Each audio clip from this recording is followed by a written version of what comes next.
통화 기록이 모든 걸 말해줍니다. 2024년 12월 4일 새벽 0시 31분 윤석열 대통령이 곽종근에게 전화를 걸었을 때 곽종근은 이미 6분 전인 0시 25분에 부하들에게 명령을 내린 상태였습니다. 그런데 곽종근은 대통령의 명령을 받고 지시했다고 주장했습니다.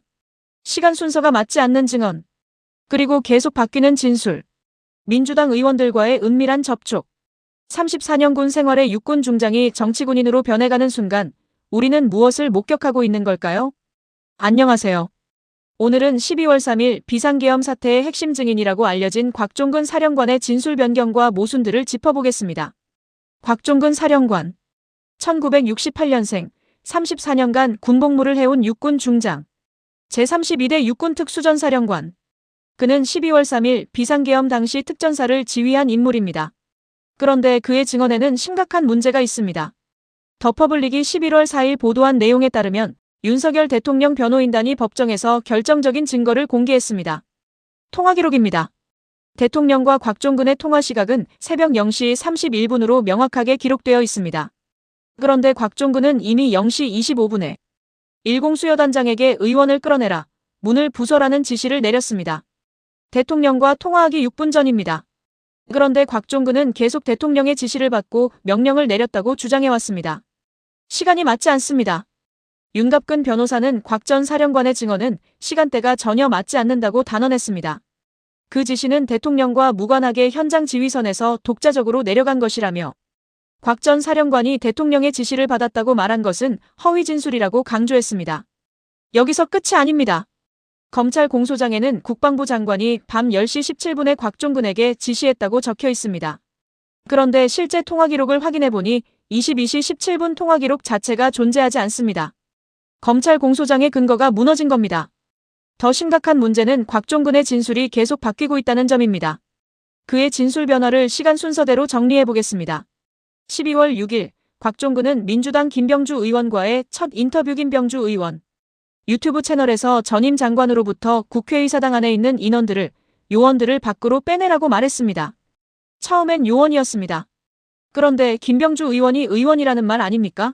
라고 유도하자 곽종근은 예라고 답변을 바꿉니다. 이 장면은 김병주 의원 유튜브에 그대로 녹화되어 있습니다. 12월 10일 국회 국방위원회에서는 의결정 족수가 아직 안 채워진 것 같다. 빨리 문을 부수고 들어가서 안에 있는 인원들을 끄집어내라고 진술했습니다. 이번엔 인원이었습니다. 헌법재판소에서는 다시 안에 있는 인원들을 밖으로 끄집어내라고 말했습니다. 그러다가 재판관이 인원입니까? 라고 묻자 네, 인원을 끄집어내라고 확답했습니다.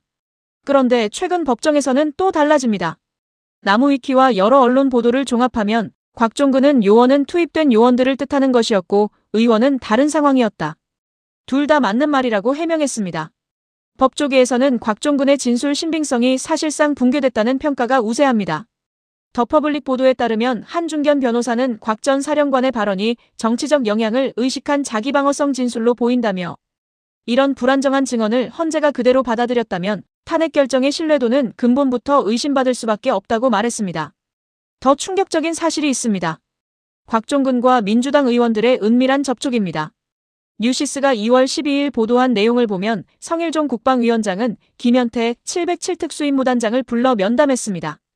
김현태 단장은 민주당 의원들한테 완전히 이용당했다고 증언했습니다. 더 퍼블릭과 여러 언론이 추적한 결과 곽종근의 진술이 바뀌는 결정적 시점은 12월 10일입니다. 바로 이날 박범계 민주당 의원이 곽종근을 면담했습니다. 더 퍼블릭 보도에 따르면 김현태 707 특수임무단장의 국회 증언 내용은 더욱 구체적입니다. 12월 10일 오전 회의를 마친 후 곽종근은 707 단장과 점심을 먹고 3층 회의실로 들어갔습니다. 그때 회의실에 민주당 의원들이 들어왔습니다.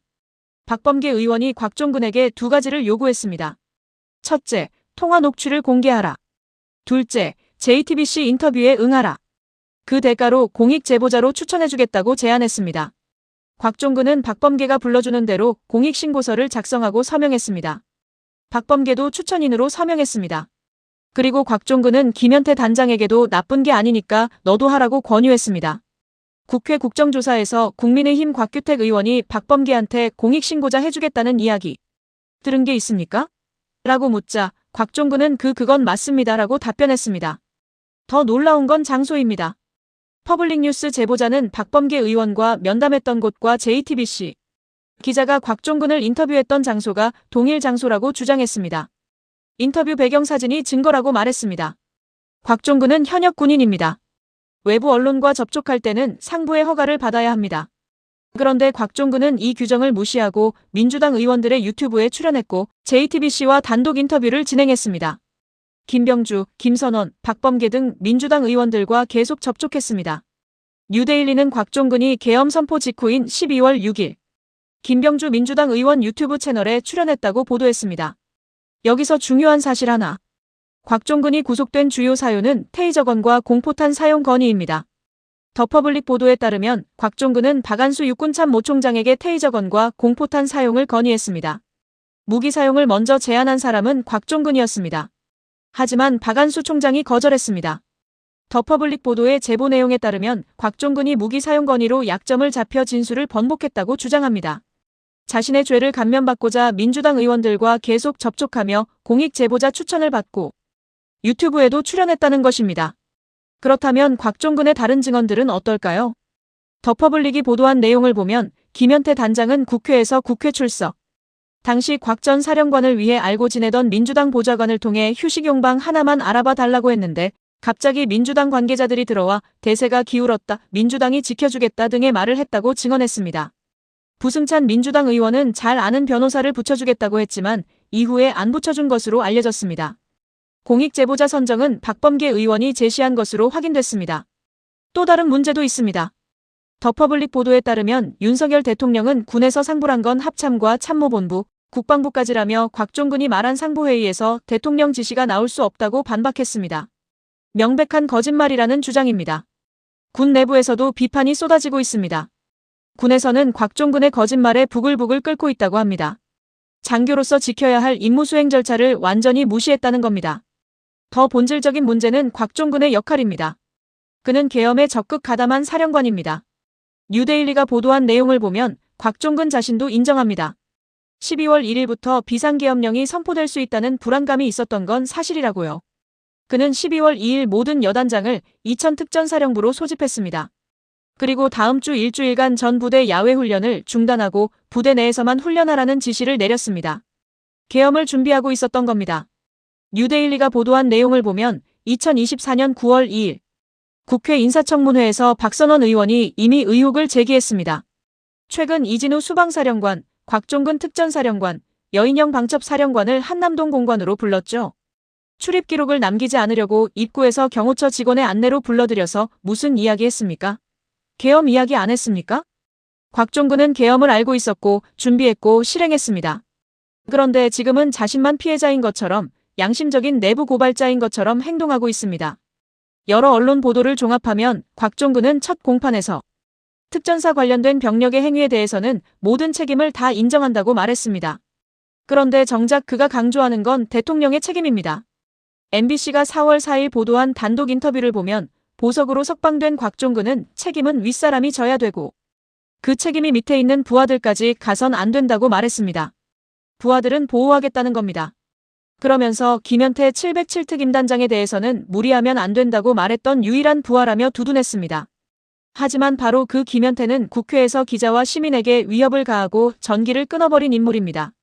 그 김현태가 나중에 국회에서 민주당 의원들한테 완전히 이용당했다고 증언했습니다. 여기서 우리는 질문해야 합니다. 곽종근은 정말 양심적인 내부 고발자일까요? 아니면 자신의 죄를 줄이기 위해 진술을 조작하고 정치적으로 이용당하고 있는 정치군인일까요? 통화 기록은 거짓말을 하지 않습니다. 0시 31분과 0시 25분. 이 6분의 차이가 모든 것을 말해줍니다. 진술은 계속 바뀝니다. 요원, 인원, 의원. 그때그때 상황에 맞춰 단어를 바꾸는 사람의 증언을 우리는 얼마나 믿을 수 있을까요? 민주당 의원들과의 은밀한 접촉. 공익제보자 추천. JTBC 단독 인터뷰. 유튜브 출연. 이 모든 것이 계획된 시나리오였다면 5천만 국민 여러분. 우리는 진실을 알아야 합니다. 정치에 휘둘리지 않는 팩트를 봐야 합니다. 곽종근은 계엄에 가담한 사령관입니다. 그는 피해자가 아닙니다. 그는 명령을 내린 지휘관입니다. 무기 사용을 건의한 사람도 그입니다. 그런 사람이 지금은 정치의 도구가 되어 진술을 바꾸고 특정 정당과 접촉하며 언론 플레이를 하고 있습니다. 군인의 본분은 국가와 국민을 지키는 것입니다. 정치적 중립을 지키는 것입니다. 하지만 곽종근 사령관은 그 선을 넘었습니다. 우리는 그를 영웅으로 만들어서는 안 됩니다. 그의 진술이 얼마나 모순투성이인지, 얼마나 정치적으로 오염되었는지 정확히 봐야 합니다. 진실은 시간이 지나면 드러납니다. 통화 기록, 증인들의 교차 검증, 객관적 증거들이 하나씩 쌓이면서 누가 거짓말을 하고 있는지 밝혀질 것입니다. 5천만 국민 여러분, 우리는 어느 한쪽의 편을 들 것이 아니라 진실의 편에 서야 합니다. 정치군인이 되어버린 곽종근의 증언을 맹목적으로 믿을 것이 아니라 객관적 증거와 팩트를 냉정하게 따져봐야 합니다. 그것이 대한민국 국민으로서 우리가 가져야 할 자세입니다.